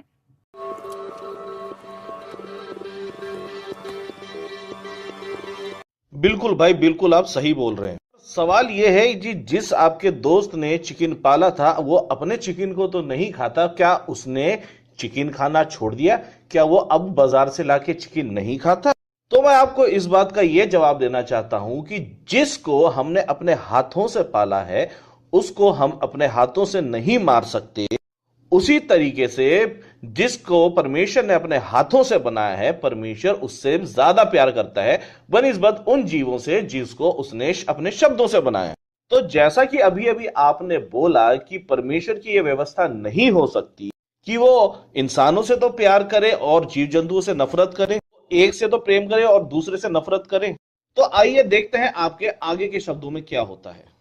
एक शेरनी जब अपने बच्चों को पैदा करती है तो वो बड़े प्यार से उनका पालन पोषण करती है, उनकी सुरक्षा करती है। उस शेरनी को पता है कि उसको अपने बच्चों की सुरक्षा करनी है, 4 हो चाहे 5 हो, जितने भी हो, वो हमेशा उनकी सुरक्षा करती, शिकार मार कर लेकर आती है, अपने बच्चों को खिलाती है और अपने आप नहीं खाती, पहले बच्चों को खिलाती है, उसके बाद वो खुद खाती है। और उसको चिंता रहती है मुझे अपने बच्चों को बड़ा करना है, ऐसा ना हो कि लकड़बग्गे आके मेरे जो है बच्चों को खा जाए, है ना। एक चिड़िया जब अंडे देती है तो वो पूरा घूम के, पूरा चारों तरफ घूम घूम के खाना लेके आती है और अपने पूरा दिन भर वो, देखो आप अगर देखोगे तो दिन भर वो चिड़िया अपने बच्चों को, अपने चूजों को खाना खिला के जब तक बड़ा ना कर दे, जब तक उड़ने लायक ना कर दे, तब तक वो जो है उन अंडों को छोड़ती नहीं, अपने बच्चों को छोड़ती नहीं है। ये भाव, ये बातें, ये ममता कहाँ से आई है उनके अंदर? किसने डाली है उनके अंदर? परमेश्वर ने ही तो डाली है। अब एक चिड़िया, जिसको बटेर कह लो, कुछ भी कह लो, वो घूम रही है, अपने बच्चों के लिए खाना ढूंढ रही है। उसके बच्चे अभी पैदा ही हुए, अंडे से फूटे ही हैं, वो ढूंढ रही है अपने बच्चों के लिए खाना, अपने बच्चों के लिए खाना ढूंढने के लिए आई है, जगह जगह से ढूंढ के खाना लेके आ रही है, उसके मुंह में खाना है अपने बच्चों के लिए। और एक व्यक्ति जाल लगाता है और उसको पकड़ता है और उसको पकड़ के वो उसके जाल में फंस जाती है और उसके बाद उसकी गर्दन काटता है, उसको मार के खा जाता है। ठीक है, तो वो तो मार के खा गया, उसने तो स्वाद ले लिया, लेकिन उस चिड़िया के जो बच्चे हैं उन बच्चों का क्या होगा, है ना। तो ये सारी व्यवस्था जो है ये परमेश्वर की ओर से नहीं है। परमेश्वर की व्यवस्था प्रेम की व्यवस्था है, भावनात्मक जुड़ाव की व्यवस्था है ना। मांस खाना जो है वो परमेश्वर की ओर से अलाउ नहीं किया गया, ये करप्शन का नतीजा है। मैंने पहले भी यही बोला, मैं अब भी यही बोल रहा हूँ, ठीक है। और जब प्रभु आएगा, जब हमारा प्रभु आएगा बादलों पर हमें लेने के लिए, तो ये मांस खाने की व्यवस्था जो है ये खत्म कर दी जाएगी। उसके बाद अभी ब्रदर ने डाला ना एक वर्ष डाली, वो वर्ष जो है मैंने भी मेंशन की थी। और हालेलुया, प्रभु का धन्यवाद हो। मुझे बड़ी हैरानी हुई, इतनी आसान सी बात समझने में लोगों को इतनी दिक्कत क्यों हो रही है। वो लोग जो प्रभु में मजबूत हैं, वो लोग जो वचन में खड़े हैं, वो लोग जो अच्छी चाल चल रहे हैं, सिर्फ इसलिए क्योंकि वो अपने मांस खाने के शौक को जो है, उस शौक को जो है अपने, उसमें कोई ऐसा नहीं चाहते कि उनका मन जो है उनको दोषी ठहराए कि तुम मांस खा रहे हो। Emotional damage. तो भाई यहाँ पे ये बताना चाहते हैं कि क्योंकि मुझे मांस खाना पसंद है, मुझे मीट पसंद है, इसलिए मैं भाई की शिक्षा को गलत बोल रहा हूं। तो ये तो मैंने पहले ही क्लियर कर दिया कि मुझे भाई से कोई प्रॉब्लम नहीं है, मुझे प्रॉब्लम है गलत शिक्षा से, और उसको एक स्टेप पर मैं साबित कर चुका हूं। अब मैं आगे भी साबित करूंगा। तो आगे देखते हैं आगे भाई क्या बोलते हैं। यशायाह 65:25, तो यहाँ पर जैसे लिखा ही है, ब्रदर ने डाली है कि भेड़िया और मेमना एक संग चरा करेंगे। भेड़िया और मेमना एक संग चरा करेंगे। भेड़िया चरेगा, भेड़िया चरता नहीं है, भेड़िया मांस खाता है, लेकिन यहाँ पर क्या लिखा है, भेड़िया चरेगा। ठीक है नहीं, ये कब होगा? जब प्रभु आएगा और करप्शन को दूर करेगा, श्राप को दूर करेगा। ये सारी चीजें जो है, भेड़िए के दांत होते हैं। अच्छा, ब्रदर ने ये बोला था कि जो जानवर शेर है ना, उसके दांत जो है वो खाने के लिए डिजाइन, मांस खाने के लिए डिजाइन किए गए। तो मांस खाने के लिए डिजाइन किए हुए दांतों को हम देख रहे हैं। परमेश्वर वचन कह रहा है कि भेड़िया चरेगा, तो जिसके डिजाइन, भेड़िए के तो दांत मांस खाने के लिए डिजाइन किए हुए, तो यहाँ पे वो घास क्यों चर रहा है ना। तो ये चीजें जो है आपको समझने की जरूरत है प्रियो। मैं आपको वचन को, पता है क्या हम लोग क्या करते हैं ना, हम वचन को जो है, हम वचन को लिटरली जैसे लिखा है ना, वैसे ही हम दिमाग लगाने की कोशिश नहीं करते। कौन है ये लोग, कहां से आते हैं? एग्जैक्टली, मैं भाई आपकी इस बात से भी पूरी तरीके से सहमत हूं। लोग बाग दिमाग लगाने की कोशिश नहीं करते। तो चलिए पहले यशायाह 65:25 पढ़ते हैं। तो यहाँ पे इस प्रकार से लिखा है, और इसे बड़े गौर से सुनिएगा। भेड़िया और मेमना संग चरेंगे और सिंह बैल के समान भूसा खाएगा और सर्प का आहार मिट्टी ही रहेगा। क्यों भाई, सर्प से ऐसी क्या दुश्मनी है? सर्प मिट्टी क्यों खाएगा? ये तो परमेश्वर ने शैतान को श्राप दिया था ना। चलिए आगे देखते हैं आगे क्या लिखा है। मेरे सारे पवित्र पर्वत पर ना तो कोई किसी को दुख देगा और ना कोई किसी को हानि करेगा, यहोवा का यह वचन है। तो यहाँ पे परमेश्वर का यह वचन है। परमेश्वर एक वादा रखते हैं कि भेड़िया, मेमना, बैल सब एक साथ चरेंगे, सब भूसा खाएंगे, और सर्प जो है वो मिट्टी ही चखेगा। क्योंकि यहाँ पे विनोद भाई को बाइबल का पूरा ज्ञान नहीं है और विनोद भाई ने मेरी पहली वीडियो को गौर से नहीं देखा, इस कारण से मैं इसे नए तरीके से आपको समझाता हूं। आपको याद होगा प्रेरितों के काम 10वां अध्याय आयत 9 से लेकर 16 तक में पतरस को एक दर्शन दिखता है कि स्वर्ग से एक चादर उतरती आ रही है और उस पे हर तरीके का जीव जंतु हैगा। तो क्या वहां पे परमेश्वर ने पतरस को हर एक चीज खाने को बोली थी? जवाब है नहीं। वहां पे परमेश्वर ने अन्य जातियों को रेंगने वाले चौपाए जानवरों की संज्ञा के रूप में दर्शाया था पतरस को।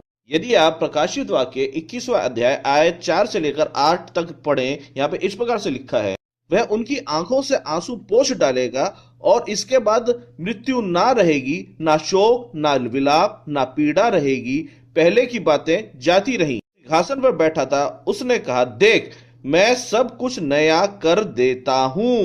फिर उसने कहा, लिख ले, क्योंकि यह वचन विश्वास के योग्य और सत्य हैं। फिर उसने मुझसे कहा, ये बातें पूरी हो गई हैं। अल्फा और ओमेगा, आदि और अंत मैं हूं। मैं प्यासों को जीवन के जल के सोते में से सेत मेत पिलाऊंगा। जो जय पाएंगे वह इन वस्तुओं के वारिस होंगे और मैं उनका परमेश्वर होऊंगा और वे मेरे पुत्र कहलाएंगे। परंतु डरपोक और अविश्वासियों और घिनौने और हत्यारों और व्यभिचारियों और टोहनों और मूर्ति पूजकों और सब झूठों का भाग्य उस झील में मिलेगा जो आग और गंधक से जलती रहती है। यह दूसरी मृत्यु है। यानी कि जो परमेश्वर के पुत्र होंगे, जो जाति जाति से उठा के लाए जाएंगे, वे एक साथ रहा करेंगे, वे एक साथ खाया पिया करेंगे। परंतु सर्प यानी जो मिट्टी ही रहेगा जिनका हार, यानी जो दुष्ट लोग होंगे, उनकी दूसरी मृत्यु मिलेगी, यानी वो नरक की आग में जलेंगे। इसका मांसाहारी जानवरों के द्वारा घास खाने से कोई लेना देना नहीं है। ये एक मेटाफोरिक तरीके से लिखी गई वर्स थी, जिसको विनोद भाई ने अपनी गलत शिक्षा को सिद्ध करने के लिए गलत तरीके से इस्तेमाल किया। सही पकड़े हैं। अब आगे देखते हैं विनोद भाई ने क्या ऊट पटांग बातें कही हैं। भावनाओं से नहीं सोचते, दिल में प्रेम नहीं है, दिल में जुड़ाव नहीं है, ना दिल में लगन नहीं है। अगर हमारे दिल में, अगर हम प्रेम के चलाए चलेंगे ना, तो हर एक बात हम प्रेम से सोचेंगे। हमारा मन जो है वो प्रेम से सोचेगा, हमारी सोच विचार जो है वो प्रेम से सोचेंगे। जो कुछ भी हम करेंगे वो प्रेम के चलते करेंगे। जो इंसान प्रेम के चलाए चलेगा वो कभी किसी को धोखा नहीं देगा। वो धोखा खा तो लेगा लेकिन धोखा देगा नहीं कभी। वो बुराई सह तो लेगा लेकिन बुराई करेगा नहीं कभी, है ना। जैसा प्रेम, जैसा वचन कहता है कि प्रेम जो है डा नहीं करता, प्रेम चिढ़ता नहीं है, प्रेम झुंझलाता नहीं है ना। तो यहोवा परमेश्वर को गाय और बैल का पाप बलि और दोष बलि क्यों चढ़ाया जाता है? तो इसका मैं अभी जवाब देता हूं, लेकिन यहाँ पर मैं पहले अपनी बात क्लियर कर लूं कि ये जो व्यवस्था है, सारी व्यवस्था जो है, ये परमेश्वर की ओर से नहीं बनाई गई। परमेश्वर ने जो है जीव जंतुओं, जैसे हमने पढ़ा 1:29 में, हमने देखा कि परमेश्वर ने जीव जंतु, एनिमल किंगडम को भी, मनुष्य जाति को भी जो है वो हरे हरे जो वनस्पति दी थी खाने के लिए, वनस्पति खाने के लिए दी थी। लेकिन अब क्या हुआ, बाइबल में सबसे पहली बलि किसने चढ़ाई आपको पता है?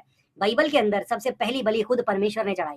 सबसे पहली बार खून खुद परमेश्वर ने बहाया। और परमेश्वर ने खून क्यों बहाया? आदम और हव्वा के पाप को ढकने के लिए, उनके नंगेपन को ढकने के लिए। उनको, जिन्होंने झाड़ियां और पत्ते लपेटे हुए थे, उनकी झाड़ियां और पत्ते, यानी उनके खुद के द्वारा किया गया उनके पापों को ढकने का प्रयास, उनकी गलतियों को ढकने का प्रयास जो है वो पर्याप्त नहीं था। अगर परमेश्वर को, आदम जात को, मानव को, या आदम और हव्वा को अगर देखना है, उनके आमने सामने जाना है, उनसे बातें करनी है, तो जरूरी है कि परमेश्वर की नजर उनको देखने से पहले लहू को देखे।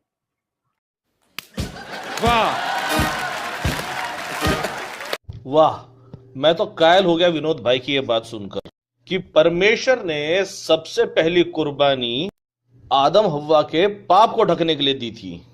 पर समस्या यहां पे ये है कि यदि परमेश्वर ने आदम हव्वा के पाप को ढक दिया था, तो फिर वो श्राप किसको दिया था? क्योंकि मैंने जो पढ़ा है उसमें परमेश्वर ने आदम को भी श्राप दिया, पृथ्वी को भी श्राप दिया, स्त्री को भी श्राप दिया और सर्प को भी श्राप दिया। तो यह कुर्बानी किस कारण से दी गई? क्योंकि श्राप तो बना रहा और कुर्बानी तो क्षमा के लिए दी जाती है।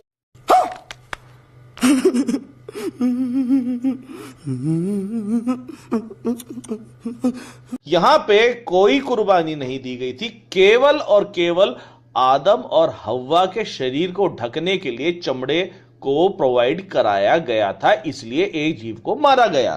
मुझे नहीं लगता विनोद भाई आपको कुर्बानी और पाप और श्राप का कोई खास आइडिया है। चलिए आगे देखते हैं विनोद भाई आगे क्या बोलते हैं।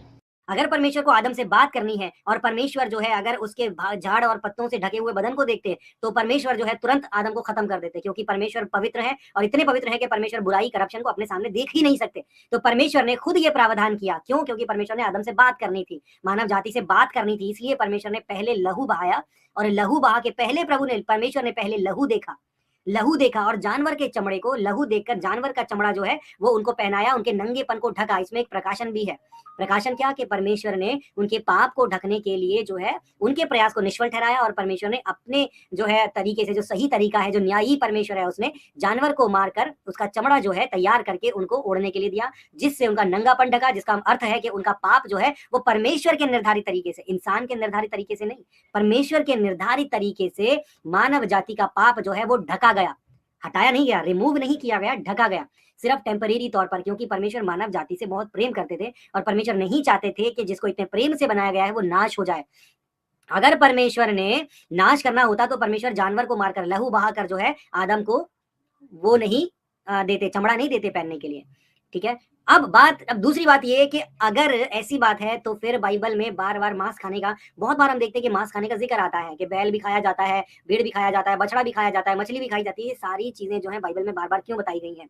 तो इस बात को आपको समझने की जरूरत है कि परमेश्वर अलाउ नहीं कर रहे, परमिट नहीं कर रहे कि अच्छा ठीक है चलो तुम जो मर्जी जानवर खाओ, जो मर्जी मांस खाओ, जो मर्जी खाओ, है ना। परमेश्वर अलाउ नहीं कर रहे, परमेश्वर रेगुलेट कर रहे हैं। क्योंकि अब जब करप्शन आ ही गया है तो परमेश्वर जो है, परमेश्वर को उस करप्शन को दूर भी करना है, मानव जाति में से दूर भी करना है। और वो दूर करने का एक ही तरीका है, लहू का बहाया जाना, ब्लड शेड, है ना, लहू का बहाया जाना। अब इंसान का लहू तो परमेश्वर बहा नहीं सकते, क्योंकि इंसान से परमेश्वर प्यार ही इतना करते हैं। जो प्रेमी परमेश्वर है वो इंसान से, मानव जाति से प्यार इतना करते हैं कि परमेश्वर इंसान का लहू नहीं बहा सकते। और उससे भी बड़ी बात यह कि इंसान जो है वो परमेश्वर के स्वरूप और समानता में बनाया गया है ना। और परमेश्वर जो प्रेमी परमेश्वर है वो कभी बदलता नहीं है। वो अगर प्रेम करता है तो वो प्रेम हमेशा करता रहेगा। वो सिर्फ पाप करने के बाद या पाप करने के पहले से कोई फर्क नहीं पड़ता। परमेश्वर हमेशा प्रेम करते रहेंगे, चाहे इंसान कुछ भी करता रहे।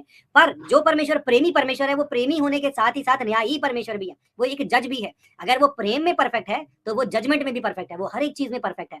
इसलिए परमेश्वर को क्या करना था? परमेश्वर को प्रेम में भी सिद्ध रहना था और प्रेम में सिद्ध रहते हुए परफेक्ट जजमेंट भी पास करनी थी। इसलिए परमेश्वर ने एक ज्यादा इंपॉर्टेंट क्रिएशन जो इंसान है, ज्यादा इंपॉर्टेंट क्रिएशन को प्रिजर्व रखने के लिए एक कम इंपॉर्टेंट क्रिएशन जो एनिमल किंगडम है उसके ब्लड को इस्तेमाल किया टेम्परेरी तौर पर मानव जाति के पाप को ढकने के लिए। अरे देवा, ये गड़बड़ है बाबा। ऐसे तो नहीं होता है, ऐसे नहीं। वाह वाह वाह वाह, विनोद भाई ने परमेश्वर का क्या सटीक न्याय निकाल के दिया है कि जो परमेश्वर अपनी सारी क्रिएशन से एक समान प्यार करता था, उसी परमेश्वर ने इतना परफेक्ट न्याय किया कि अपनी इंपॉर्टेंट क्रिएशन को बचाने के लिए उससे कम इंपॉर्टेंट क्रिएशन का कत्ल कर दिया। भाई कोई ताली बजा दो विनोद भाई के लिए मेरी तरफ से।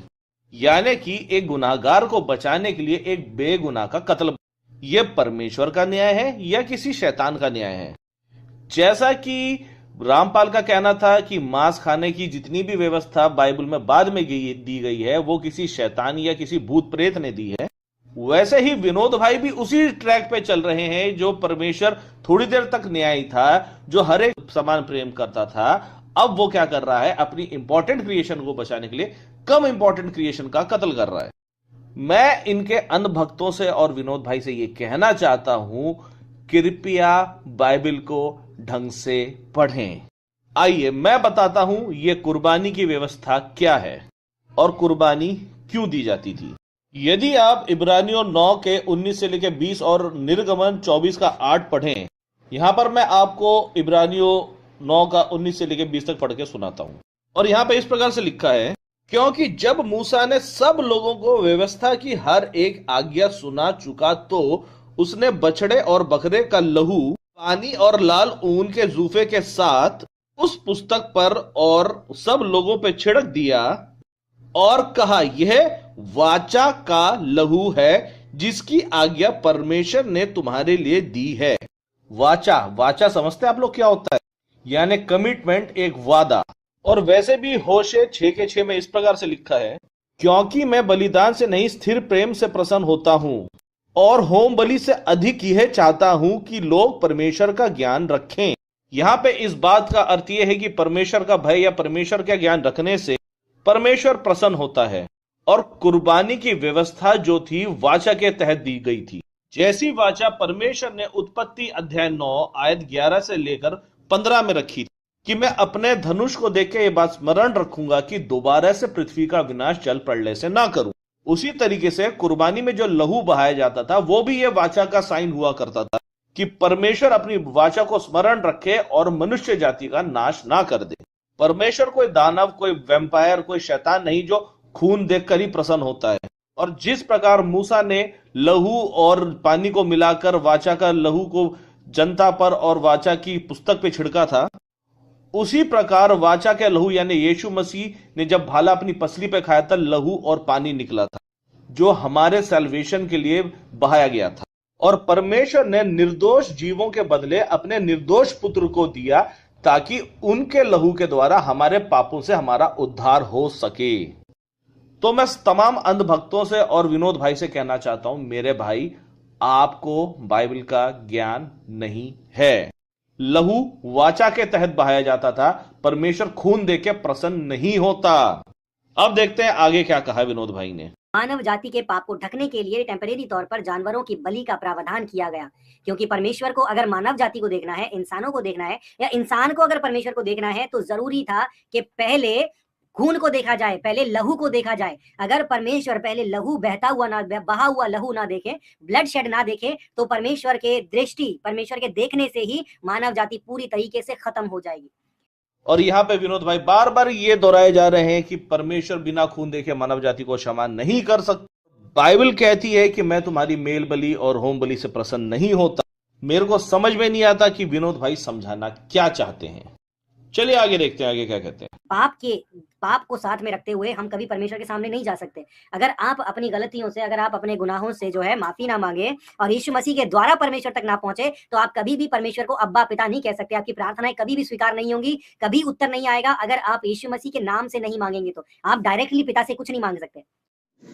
क्या सोच है रे तेरी, मानना पड़ेगा।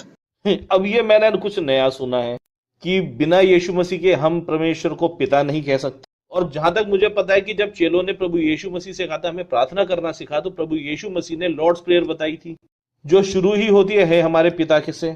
अब यहाँ पे विनोद भाई को फिर से नहीं समझ में आ रहा है कि हम प्रभु यीशु मसीह के नाम से क्यों प्रार्थना करते हैं। मैं फिर से बताता हूं, हम प्रभु यीशु मसीह के नाम से इसलिए प्रार्थना करते हैं कि परमेश्वर के सामने उस वाचा के तहत जो प्रभु यीशु मसीह के लहू में बांधी गई थी, याद दिलाए कि हम वो लोग हैं जिन्होंने अपने वस्त्रों को प्रभु यीशु मसीह के निर्दोष लहू से धोया है। क्योंकि यूहन्ना 1:12 में इस प्रकार से लिखा है कि जितनों ने उसे ग्रहण किया वो परमेश्वर की संतान होने का अधिकार पाते हैं। और हम भी अब यीशु के समान उसके लहू में सेम कैटेगरी में आ चुके हैं परमेश्वर की दृष्टि में। अब्बा पिता नहीं कह सकते। आपकी प्रार्थनाएं कभी भी स्वीकार नहीं होंगी, कभी उत्तर नहीं आएगा। अगर आप यीशु मसीह के नाम से नहीं मांगेंगे तो आप डायरेक्टली पिता से कुछ नहीं मांग सकते। हमारी इतनी बिसात नहीं है, हम इतने काबिल नहीं है कि हम सीधा परमेश्वर से बोल सकें कि हे पिता परमेश्वर हमें ये दे दो, हमें ये दे दो, आपका धन्यवाद कि आपने हमें दे दिया है। इसीलिए यीशु ने कहा कि मार्ग, सत्य और जीवन मैं हूं, और बिना मेरे कोई पिता तक नहीं जा सकता। बिना मेरे कोई पिता तक नहीं जा सकता, कोई भी पिता तक नहीं पहुंच सकता, कोई पिता को अब्बा नहीं कह सकता। कोई भी पिता से प्रार्थना करके, आमीन करके, मेरे नाम के बिना, मेरे नाम से ना मांगे तो उन्हें कुछ भी नहीं मिल सकता। ठीक है ना। यीशु मसीह ही वो मार्ग है जिसके द्वारा हमारी पहुंच परमेश्वर तक होती है। यीशु ही वो नाम है जो नाम हमें जो है उद्धार देता है, जो हमें काबिल बनाता है परमेश्वर पिता के सामने खड़े होने के और परमेश्वर पिता को अब्बा पिता कहने के। ठीक है। तो परमेश्वर ने ये प्रावधान परमेश्वर की ओर से किया गया कि जो जानवर जो है, जो करप्शन आ गया है, उनका लहू बहाया जाए, उनका ब्लड शेड किया जाए, और वो बहाया हुआ लहू परमेश्वर मानव जाति को देखने के लिए, मानव जाति के साथ व्यवहार करने के लिए इस्तेमाल करे। ठीक है। आदम के बाद करप्शन आ गया मानव जाति में, आदम के बाद करप्शन आ गया पृथ्वी पर, आदम के बाद करप्शन आ गया एनिमल किंगडम में। एनिमल किंगडम में करप्शन आ गया। एनिमल किंगडम में करप्शन कैसे आया, मैं आपको एक एग्जांपल देता हूं। मैं डिस्कवरी चैनल पर जो है एक देख रहा था, एक शो, एक क्लिप था। तो उस क्लिप में क्या था कि एक विल्ड बीस्ट होता है ना, जो जंगली गाय होती है, वो बच्चे को जन्म दे रही थी, बछड़े को जन्म दे रही थी। और जब वो जन्म दे ही रही थी जंगल के बीच में, तो वहां से जो है कुछ लकड़बग्गों का झुंड आ गया। लकड़बग्गों का जो हाइना होते हैं, लकड़बग्गों का झुंड आया, तो उन्होंने क्या करा, उस बच्चे को जन्म देती हुई जंगली गाय का, पहले तो उसका वो पहले ही जन्म दे रही थी, उसको पकड़ पकड़ के नीचे गिराया, जन्म देती वो बच्चा जो है पूरी तरीके से डिलीवर भी नहीं हुआ था बछड़ा, लेकिन उन्होंने उस जन्म देती हुई गाय का पहले तो पेट फाड़ा, ठीक है, पहले उसे खा गए और उसके बाद उस बच्चे को निकाला और उसके बाद उस बच्चे को भी खा गए, ठीक है ना। तो आप देखिए कितनी क्रूएल्टी है, ये बात सुनकर भी आपको कितना हार्श लग रहा होगा, कितना दुख लग रहा होगा कि यार ये कैसे हुआ, ये कैसे हुआ, ये कितना बुरा है, सुनकर भी कितना बुरा लग रहा है। और जो वहां पर जब हम सामने अगर वहां पर होते तो आप तो रोक ही देते, उनको कुछ भी करते, लेकिन आप उस जन्म देती हुई गाय को, जंगली गाय के बच्चे को, और उसको आप खाने नहीं देते, चाहे आपको गोली चलानी पड़ती है आप गोली चलाते, लेकिन उसको खाने नहीं देते, क्योंकि प्रेम की व्यवस्था आपको रोकती है कि ऐसा कैसे हो सकता है, एक जानवर इतना निर्दयी कैसे हो सकता है, उसको इतना कैसे नहीं पता कि कम से कम उसको, उस बच्चे को जन्म तो देने दो, वो माँ बेचारी पहले ही पीड़ा में है, कम से कम उसको जन्म तो देने दो। अब यहाँ पे विनोद भाई ने डिस्कवरी चैनल को भी घुसा दिया। तो मैं यहाँ बताना चाहता हूँ विनोद भाई को कि जो लकड़बग्गों ने उस विंडरबीस्ट को फाड़ के खा लिया, उसे क्रुएल्टी नहीं कहते, उसे नेचर कहते हैं। और जानवरों का एक दूसरे को मार के खाना फूड चेन कहलाता है। इसे आप विज्ञान में भी समझ सकते हैं कि हर एक जीव एक दूसरे के ऊपर निर्भर करता है। पेड़ पौधों को हिरन खाता है, हिरन को शेर खाता है, ये सब कुछ एक फूड चेन के तहत होता है और ये नेचर है। और साथ ही साथ जिस व्यक्ति ने उस घटना को फिल्माया था, क्या वो नहीं रोक सकता था?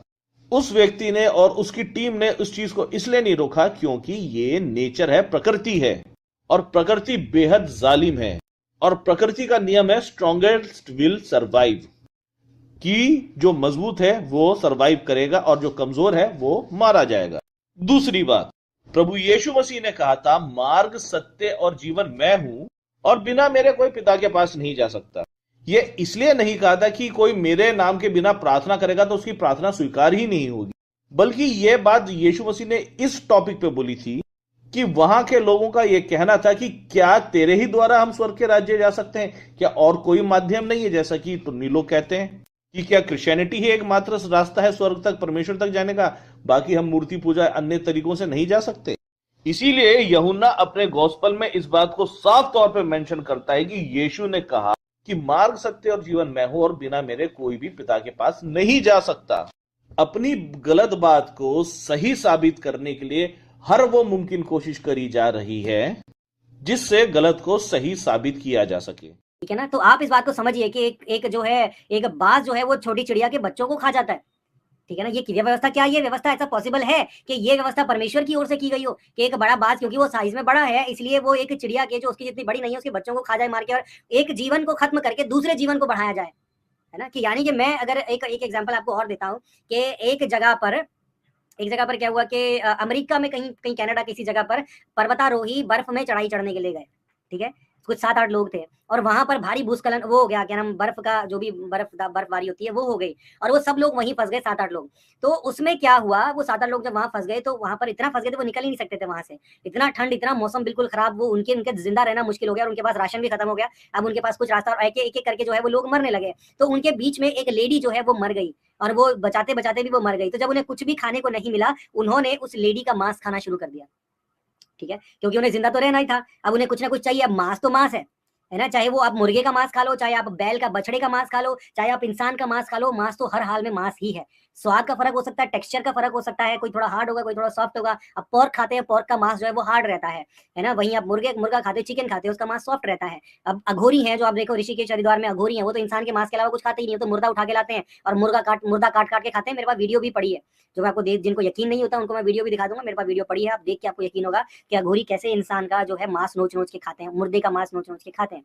तो उन लोगों ने क्या करा कि उनको जिंदा रहना था, इसलिए उन्होंने क्या करा कि एक उनकी साथी जो है वो मर गई थी, तो उन्होंने क्या करा, उन्होंने उस अपनी साथी का जो है उन्होंने थोड़ा थोड़ा करके उसका मांस काट के, कभी हाथ काटा, कभी सिर काटा, कभी कुछ काटा, वो थोड़ा थोड़ा करके उन्होंने खाना शुरू किया। और उसके बाद उसको खा के वो 2 महीने तक जिंदा रहे, और 2 महीने के बाद उनको 7 में से 6 लोगों को रेस्क्यू कर लिया गया। तो वो जिंदा कैसे रहे, इंसान का मांस खा के, अपने ही साथी का मांस खा के। अब सोचो कि कितनी भयानक बात है है ना। अगर मांस आप खा रहे हो, आप फर्ज कीजिए आप कह रहे हैं कि नहीं ठीक है मांस खाना सही है, ठीक है फर्ज कीजिए आप मांस खा रहे हैं, आपको मुर्गे का, आपको पोर्क का और आपको बकरे का यानी मटन, वो तीनों मांस आपको बारीक बारीक करके आपको दे दिया जाए और उसके बीच में आपको थोड़ा सा इंसान का मांस भी बारीक बारीक करके दे दिया जाए, तो क्या आप फर्क कर पाएंगे कि कौन सा मांस इंसान का है, कौन सा मटन है, कौन सा चिकन है और कौन सा बैल का है, कौन सा बछड़े का है? नहीं, आप फर्क नहीं कर पाएंगे, क्योंकि मांस हर हाल में मांस ही है ना। और परमेश्वर जो है वो मांस कभी भी खाने के लिए, परमेश्वर ने जो इतने प्यार से जो बनाया, परमेश्वर ने जो जो इंसान को बनाया, जीव जंतुओं को बनाया, क्या यह व्यवस्था परमेश्वर की ओर से हो सकती है कि आप ठीक है आप मांस खाओ, आपको जो जी में आए वो मांस खाओ? अगर आप चिकन खा सकते हो तो आप बछड़ा भी खा सकते हो, अगर आप बछड़ा खा सकते हो तो बछड़ा आप एक जो है आप एक बिल्ली भी खा सकते हो, आप बिल्ली खा सकते हो, खरगोश भी खा सकते हो। यानी कि अगर आप मांस खा सकते हैं तो आप किसी भी तरीके का मांस खा सकते हैं, किसी भी तरीके का मांस खा सकते हैं। हाँ, आप ये बोल सकते हैं कि नहीं नहीं हम तो चिकन खाते हैं, मटन खाते हैं, उसके अलावा हम कुछ नहीं खाते, लेकिन आपको ये बात एडमिट करनी पड़ेगी, ये बात आपको माननी पड़ेगी कि मांस हर हाल में मांस ही है। और अगर आपको 4-5 किस्म की मीट मिक्स करके दे दी जाए तो आप पता नहीं लगा पाओगे कि कौन सा मांस क्या है। तो कहने का मतलब कि ये व्यवस्था परमेश्वर की ओर से नहीं दी गई, ये व्यवस्था जो है परिस्थितियों के हिसाब से परमेश्वर ने अलाउ किया, परिस्थितियों के करप्शन की वजह से परमेश्वर ने अलाउ किया कि ठीक है तुम अब पाप करप्शन तो आ ही गया है और जानवरों को मारना भी जरूरी है, तो इसलिए जो बलि चढ़ाई जाती है उस बलि चढ़ाए हुए जानवर का, उस बैल का, उस बछड़े का मांस जो है वो तुम सब में बराबर बांट कर खाया जाए, ठीक है ना।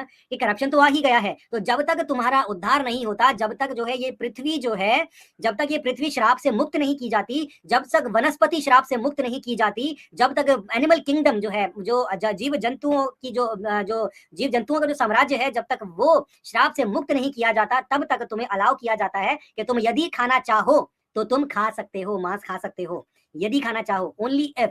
अगर आप खाना चाहते, कोई कंपल्शन नहीं है, कोई कंपल्शन नहीं है। अगर आप नहीं खाना चाहते तो ना भी खाओ। मांस खाने या ना खाने से आपकी विश्वास योग्यता पर, आपकी धार्मिकता पर, आपकी काबिलियत पर कोई फर्क नहीं पड़ता, कोई असर नहीं पड़ता। अगर आप खाना चाहते हैं तो खाइए, नहीं खाना चाहते तो नहीं खाइए। मसीहा आएगा, सारी दुनिया का उद्धार करेगा और जो है पाप और श्राप को दूर करेगा दूसरे आगमन में। और उसके बाद जो हम देखते हैं यशायाह 65 की 25 जो है वो तब घटित होगा। उसके बाद जो है जब प्रभु आएगा ना, जब प्रभु सब कुछ ठीक करेगा और श्राप मुक्त करेगा पृथ्वी को, इंसानों को और वनस्पति को, सब चीजों को, जब प्रभु श्राप मुक्त करेगा उसके बाद कोई जीव जंतु एक दूसरे को नहीं खाएगा।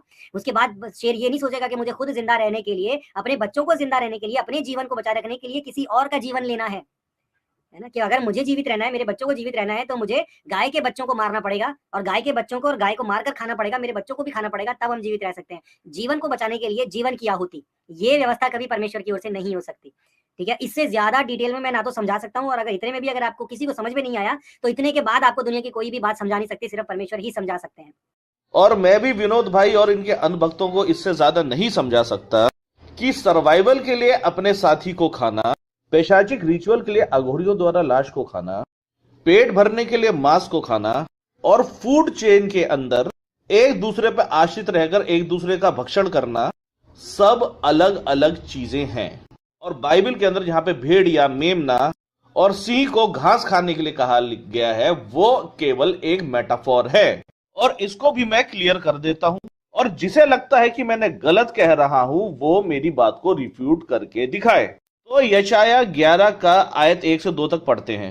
तब यीशे के ठूंठ में से एक डाली फूट निकली और उसकी एक जड़ में से एक शाखा निकलकर फलवंत होगी।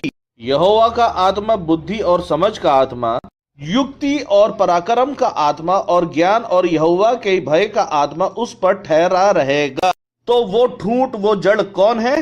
वो जड़ है यीशु मसीह। अब पढ़िए यशायाह 9 का 6।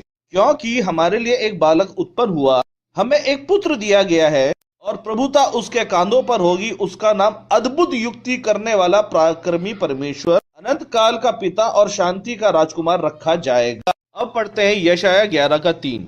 और उसको यहोवा का भय सुगंध सा भाएगा, वह मुंह देखा न्याय ना करेगा और ना अपने कानों के अनुसार निर्णय करेगा। देखते हैं यह बात किसके लिए कही गई है।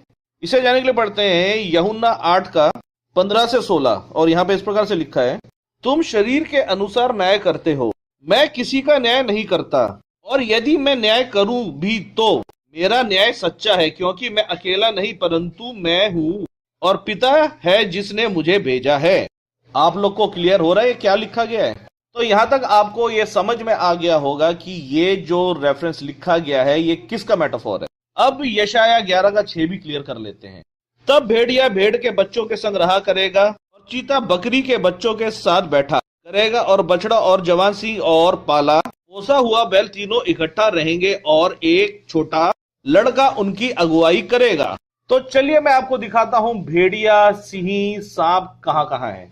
ये रहा आपके सामने इजराइल के 12 गोत्रों के चिन्ह। यहाँ पे आपको भेड़िया भी दिखेगा, यहाँ पे आपको सांप भी दिखाई देगा, यहाँ पे आपको शेर भी दिखाई देगा, यहाँ पे आपको हिरन भी दिखाई देगा।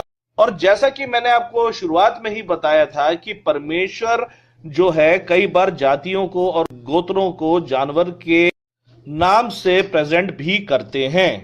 और जिन जानवरों को ये लोग घास खिलाने पे तुले हुए हैं वो है गोत्र। और जहां पे चीता लिखा हुआ वहां पे एक्चुअली में चीता नहीं है, वो तेंदुआ है। और तेंदुआ रिप्रेजेंट करता है रोम को। और जहां पे रीचनी लिखा है वो रिप्रेजेंट करती है बेबीलोन को। और यहाँ पे दान के गोत्र यानी सांप को देख के आप कंफ्यूज मत हो जाइएगा, ये वो सर्प नहीं है जो मिट्टी चखेगा, ये सिर्फ इजराइल के गोत्रों में से एक वो है। और जो सर्प मिट्टी चखेगा वो दुष्ट लोगों को रिप्रेजेंट करता है। अब मैं आपके सामने एक और वर्ष पढ़ना चाहता हूं और इसे जाने के लिए पढ़ेंगे दूसरा पतरस अध्याय 3 आयत 16। इसे जरा गौर से सुनिएगा। वैसे ही उसने अपनी सब पत्रियों में भी इन बातों की चर्चा की है, जिसमें कुछ बातें ऐसी हैं जिनका समझना कठिन है और अनपढ़ और चंचल लोग उनका अर्थ भी पवित्र शास्त्र की अन्य बातों की तरह खींच तान कर अपने ही नाश का कारण बनते हैं।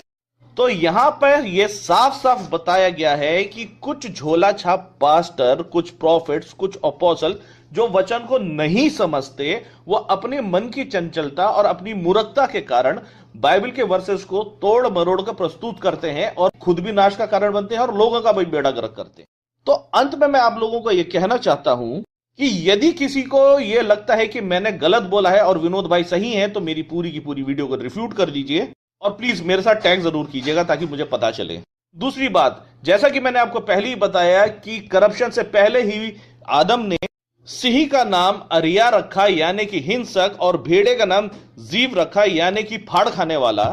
और जिन वर्सेस को भाई बता रहे हैं कि भेड़िया घास खाएगा, सांप मिट्टी चखेगा, वो सारी की सारी मेटाफोर है और उनको मैंने कोशिश करी है कि बहुत अच्छे से आपको एक्सप्लेन कर दी हो। और साथ ही साथ मैं आपको यह कहना चाहता हूं कि अंधभक्त बनने से अच्छा है कि बाइबल का सही ज्ञान लें। इसलिए हमने अपना दूसरा चैनल खोला है जिसका लिंक हमने डिस्क्रिप्शन बॉक्स में रखा है ताकि आप बाइबल की बारीकियों को समझ सकें। और दूसरा, जितनी भी हम रेफरेंसेस अपनी वीडियो में दिखाते हैं उसको भी बताने के लिए हमने अपना टेलीग्राम चैनल खोला है जिसका लिंक भी डिस्क्रिप्शन बॉक्स में, आप उसको भी सब्सक्राइब करें। तो मेरी हाथ जोड़ के विनती है विनोद भाई और उनके अंधभक्तों से, यदि आपको बाइबल का ज्ञान नहीं है तो प्लीज बाइबल का ज्ञान ना दें, केवल प्रचार करने पे ही कॉन्सेंट्रेट करें, क्योंकि आपका तो बेड़ा गर्क होगा ही, साथ ही साथ आप औरों को भी लेके साथ डूबेंगे। क्योंकि यदि आप सही हैं और आपको पवित्र आत्मा ने यह सिखाया तो रामपाल को भी पवित्र आत्मा ने सिखाया, और यदि रामपाल दुष्ट आत्मा की सामर्थ्य से बोला है तो आप भी गलत बोले हो। तो लास्ट में जिसके कान हो वो सुन ले और जिसकी आंखें हो वो देख ले, और उसके बाद भी नहीं देखते तो अपना इंजाम भी आप सोच लें। तो आज की यदि आपको वीडियो पसंद आती है तो इस वीडियो को लाइक करें, इसे ज्यादा से ज्यादा शेयर करें और हमारे चैनल को सब्सक्राइब करें। Please hit the bell icon also. प्रभु आपको आशीष दे। धन्यवाद।